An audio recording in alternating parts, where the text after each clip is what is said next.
প্রত্যেককে স্বাধীনতা দিবসের অনেক অনেক শুভেচ্ছা। যদিও এই স্বাধীনতা দিবসটা আমাদের কাছে অত্যন্ত লজ্জার স্বাধীনতা দিবস। এই রকম স্বাধীনতা দিবসের জন্যে বোধহয় বিপ্লবীরা লড়াই করেননি। 2024 সালে দাঁড়িয়ে আমরা নিজেদেরকে সভ্য শিক্ষিত বলে দাবি করি, কিন্তু এই সমাজেই মেয়েদের কোনো সম্মান নেই। প্রত্যেক দিন বিভিন্ন জায়গায় মেয়েদেরকে রেপ হতে হয়, অসম্মানের শিকার হতে হয়।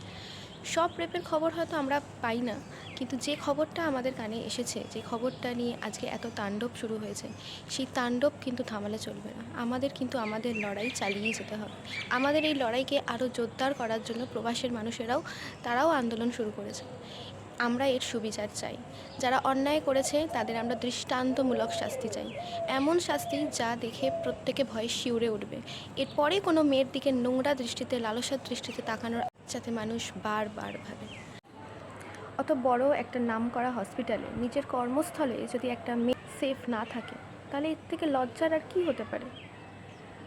আমরা পথে ঘাটে কোথাও মেয়েরা সেফ নই, আমাদের ভাবতে ভীষণ লজ্জা লাগে যে আমরা 2024 সালে দাঁড়িয়ে রয়েছি। আমরা এর বিচার চাই। আমরা চাই এর সুবিচার হোক, অপরাধীরা শাস্তি পাক।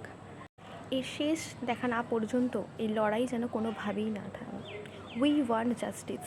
আমরা কোনোভাবেই হেরে যাব না, আমাদেরকে এর শেষ দেখতে হবে। এই লড়াই কোনোভাবেই থামালে চলবে না। এই লড়াই যদি আজ আমরা থামিয়ে দিই, তাহলে আর 5টা তদন্তের মতো এই তদন্তও চাপা পড়ে যাবে।